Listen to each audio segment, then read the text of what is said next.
السلام علیکم ورحمۃ اللہ وبرکاتہ۔ اے ایم ملک چینل میں آپ کا خیر مقدم ہے۔ سامعین و ناظرین، امید ہے آپ خیریت و عافیت کے ساتھ ہوں گے۔ اللہ تمام کو اپنے حفظ و امان میں رکھے۔ بہت ہی زبردست و دلچسپ واقعہ لے کر آپ کی خدمت میں حاضر ہوا ہوں۔ امید ہے بغور سماعت فرمائیں گے۔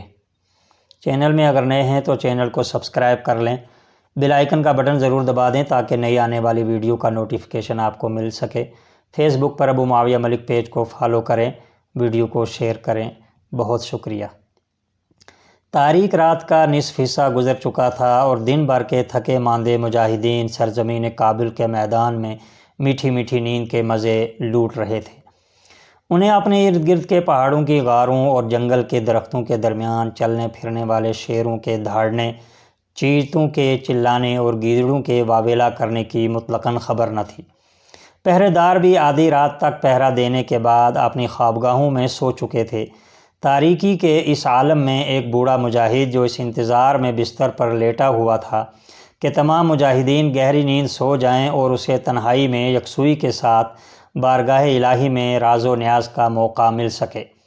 جب اس نے محسوس کیا کہ اب تمام مجاہدین گہری نیند میں مستغرق ہو کر خراٹے لے رہے ہیں تو وہ اپنی خوابگاہ سے اٹھا اور دبے پاؤں چل کر چھاؤنی سے باہر آ گیا۔ قریبی جنگل کے درختوں کے جھنڈ میں داخل ہو گیا۔ اسی دوران ایک دوسرا مجاہد جعفر بن زید جو عرصہ سے اس بوڑھے مجاہد کی خفیہ عبادت کی ٹو میں تھا، وہ بھی اپنے بستر سے اٹھا اور فاصلہ رکھ کر اس بوڑھے مجاہد کے پیچھے درختوں کی جھنڈ میں داخل ہو گیا۔ چھپ کر دیکھنے لگا کہ بھلا یہ بوڑھا مجاہد کیا کرتا ہے۔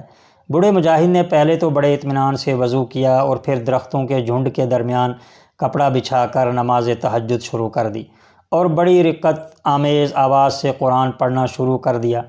جہاں کہیں جنت کا ذکر ہوتا وہاں اللہ سے جنت کا سوال کرتا، اور جہاں کہیں دوزخ اور اس کے عذابوں کا ذکر ہوتا وہاں گڑ گڑا کر اللہ کی پناہ مانگتا۔ اس نماز میں تلاوت قرآن سے وہ لطف و سرور حاصل ہو رہا تھا جو بیان سے باہر ہے۔ وہ ابھی پہلی رکعت میں تھا کہ اسی دوران ایک جنگلی شیر بھی ادھر آ نکلا اور اس کے قریب کھڑا ہو گیا۔ جب جعفر بن زید کی نظر اس شیر پر پڑی تو وہ مارے خوف کے لرزنے لگا اور جھٹ پٹ میں قریبی درخت پر چڑھ گیا اور خدشہ محسوس کرنے لگا کہ یہ ابھی اسے پھاڑ کھائے گا، لیکن بوڑھا مجاہد مطلقاً خوف زدہ نہ ہوا اور بدستور قرآن پڑھتا رہا۔ ایک دفعہ اس نے معمولی سی نظر ڈال کر شیر کو یوں دیکھا کہ گویا وہ کوئی جنگلی چوہا ہو اور اسے ذرا برابر بھی خاطر میں نہ لایا۔ جب اس نے قرأت مکمل کر لی تو نہایت اطمینان سے رکوع میں چلا گیا اور اس میں بڑی رقت کے ساتھ تسبیحات پڑھی اور پھر سیدھا کھڑا ہو کر بڑے ادب سے اللہ کی حمد و ثنا بیان کرنے لگا۔ پھر بڑے خشوع و خضوع کے ساتھ طویل سجدے کرتا رہا اور ان سجدوں میں سسکیاں لے کر روتا رہا اور اس طریقے سے نماز پڑھی کہ گویا وہ باری تعالیٰ کو دیکھ رہا ہو۔ جب اس نے 2 رکعات پوری کرنے کے بعد سلام پھیرا تو بڑے سکون اور حوصلے کے ساتھ شیر سے کہا، اے درندے، اپنا رزق کسی اور جگہ سے تلاش کر، مجھے اللہ نے تیری خوراک نہیں بنایا۔ جب شیر نے یہ جواب سنا تو گرجدار آواز سے دھاڑنے لگا۔ اس کی آواز اس قدر خوفناک تھی کہ گویا پہاڑ پھاڑ دے گا۔ تاہم بوڑھے مجاہد نے مطلقاً پرواہ نہ کی اور دوبارہ نماز میں مشغول ہو گیا اور پرسوز اور دھیمی آواز سے قرآن پڑھنے لگا۔ جب اس نے خشوع و خضوع کے ساتھ 8 رکعات اور 3 وتر مکمل کر لیے تو دوزانوں ہو کر اللہ تعالیٰ کی اتنی شاندار حمد و ثنا بیان کی کہ کمال کر دیا، اور پھر دونوں ہاتھ پھیلا کر اس قدر رویا کہ درخت پر بیٹھے جعفر بن زید کے آنسو بھی ٹپکنے لگے۔ آخر میں اس نے اپنی طویل دعا اس التجا پر ختم کی کہ اے اللہ، تو مجھے دوزخ کی آگ سے ہی بچا لے، اور پھر میرے جیسا سیاکار تجھ سے جنت کا سوال کرے تو یہ چھوٹا منہ اور بڑی بات کے مترادف ہے۔ پھر وہ دبے پاؤں واپس چھاؤنی میں آیا اور اپنے بستر پر خاموشی سے لیٹ گیا اور اذان فجر کے وقت بستر سے یوں اٹھا کہ گویا وہ عشاء سے لے کر اذان تک سوتا ہی رہا ہو۔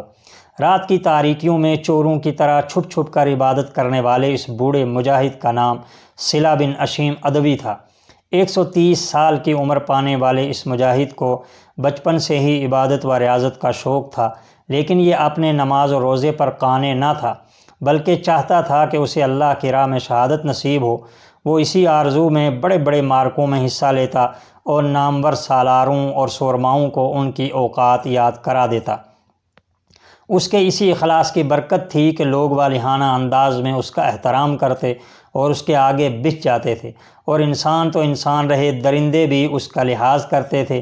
جعفر بن زید رحمۃ اللہ علیہ جو عرصہ دراز سے لوگوں کے دلوں میں اس کی محبت و الفت کے بھید کی تلاش میں تھے، وہ جان گئے کہ اس بوڑھے مجاہد کا یہی خفیہ عمل ہے جو اللہ کو پسند آ گیا ہے، اور اس نے اسے جن و انس اور ملائکہ کرام کا محبوب بنا دیا ہے۔